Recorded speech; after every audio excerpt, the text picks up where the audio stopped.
Jaw-dropping it certainly was, but there's one person who'll have had a chuckle as she watched the Princess of Wales, serene in a sumptuous peacock blue ball gown, make her very own musical contribution to last weekend's Eurovision finals. Seated at a grand piano in the ballroom of Windsor Castle, cameras swirling around her, Kate got the TV song extravaganza underway with a demonstration of her keyboard skills. The performance came as a complete surprise, and for impact, pretty much matched the Queen's last TV joke, with Paddington Bear, for her jubilee less than a year ago. Strange how quickly the world moves on. So who was the person laughing her socks off as Kate tickled the ivories? Step forward her mother, Carole Middleton, who long ago had to drag her schoolgirl daughter to endless piano lessons. Though Kate excelled as a sportswoman at her prep school, St Andrews, in Berkshire, and played flute in the school orchestra, she struggled with the piano, and Carole, then busily getting her party pieces business underway, decided to order extra lessons. Prince Harry felt sick as William turned down wedding request with forward reply driven by a burning desire to see her children succeed. Carole, now 68, even took time out to take lessons along with them in the hope of achieving better results. Kate's teacher, Daniel Nichols, would later recall Riley, "I don't think anybody expected her to be a concert pianist, but she did what was asked and she enjoyed it, which is the main thing." A polite way of saying, perhaps, that Kate was not so good. Which raises the question, did Carole have a second chuckle when she saw her daughter playing that distinguished-looking Steinway and wonder if Kate was in fact miming to another player's music? It hardly matters. Her daughter was a picture of radiance in an image which was to explode on the Eurovision stage to roars of applause, and go viral on social media. It was another striking visual success for the Wales family, just one of a huge number of appearances William and Kate have put in before, during, and since the coronation. Indeed, now that the new king's reign is in full swing, we can begin to see the Waleses, too, have a fresh agenda. Just as Charles plotted his own career moves as he grew into the job of Prince of Wales, so too are his son and daughter-in-law. One distinguished royal commentator this week described the couple's daily appearances as a social media blitz, ramping up excitement among Gen Z. And while some are beginning to wonder whether perhaps we're beginning to see a bit too much of the Waleses, nobody can deny the colossal amount of effort husband and wife are putting into the day job. Don't miss. Carole and Michael sold £1.6 million house in 2012 and now live in a home 3 times the price. Inside party lifestyle of Prince George's godfather crowned richest Briton under 35. Latest King Charles' fortune almost double that of late Queen Elizabeth's according to Rich List. Discover that sense of urgency can be traced back to one person, Carole Middleton, a woman with an awesome work ethic who occupies a unique place in history from being an outsider within the tight-knit royal circle. King Charles grew up surrounded by his blue-blooded family and an outer phalanx of old-school courtiers, all of whom believed things should be done the way they'd always been done. He had no outside advisors from a different walk of life, and one might say that only since he inherited the throne has Charles been able to break free from the shackles of his past. William and Kate don't have that problem. For the first time in history, the future king will have as part of his closest royal circle someone with that outsider's view, someone who has seen how the other half lives, indeed, has lived as the other half live. When I first revealed, in the run-up to her engagement to William, Catherine Middleton's mixed-class background, it sent shockwaves through royal traditionalists. They'd expected the future king to plump for a foreign princess as his future wife, or perhaps the daughter of a British lord. My research turned up the fact that Carole's forebears were coal miners, generation upon generation of them. Sons followed fathers down the mine as soon as they were strong enough to lift a pickaxe. Lives were brutal and often cut short by accident and disease.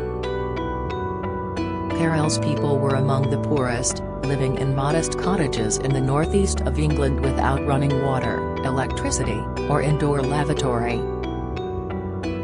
"What doesn't kill you makes you strong," the saying goes, and it is certainly true in Carole's case.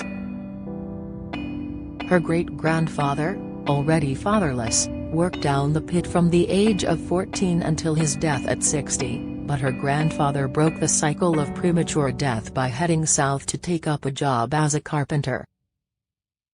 His daughter Dorothy, Carole's mother, married a lorry driver.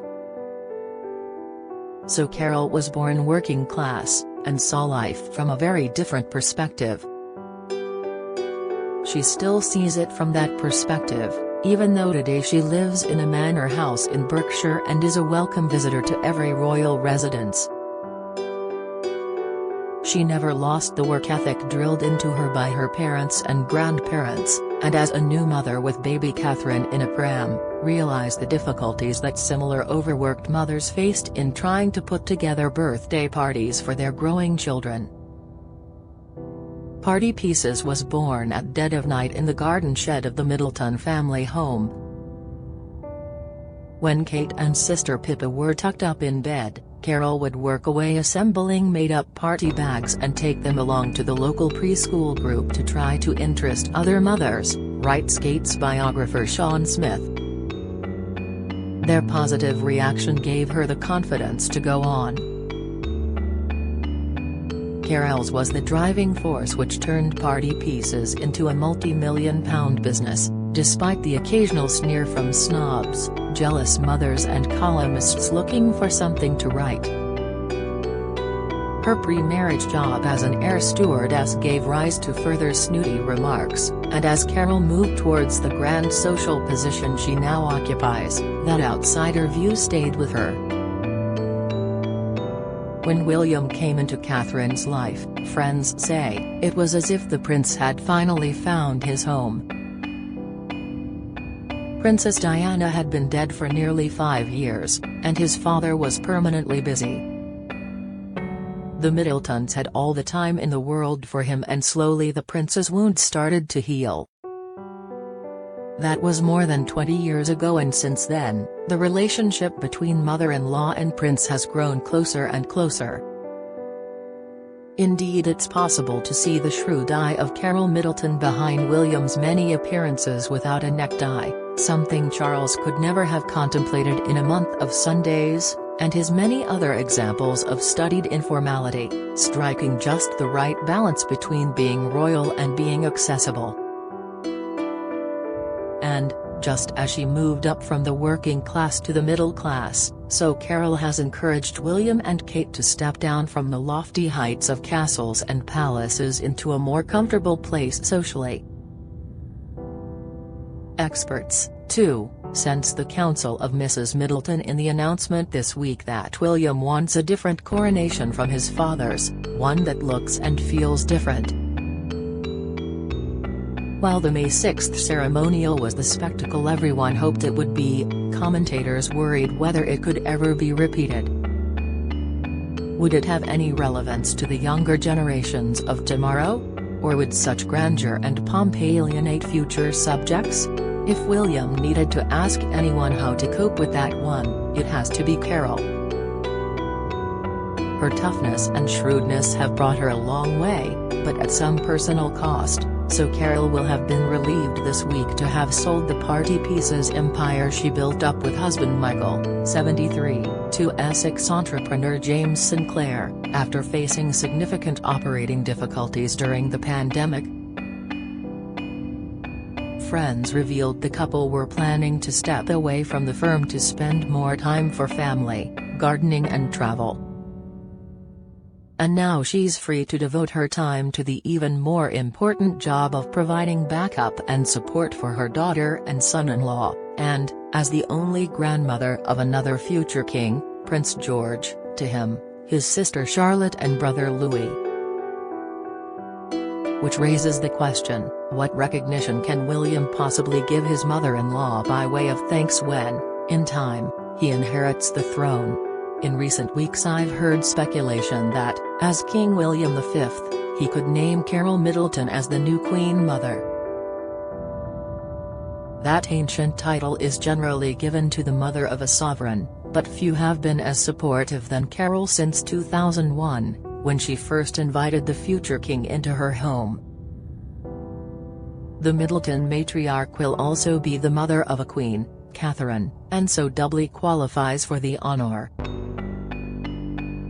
Many years have passed since the death of the previous holder of that title. The late Queen's mother passed away in 2002, and those who know her feel, in the thankfully egalitarian age in which we now live, that no more fitting title could be bestowed upon Carole Middleton, the girl born with coal dust in her veins and iron in her soul.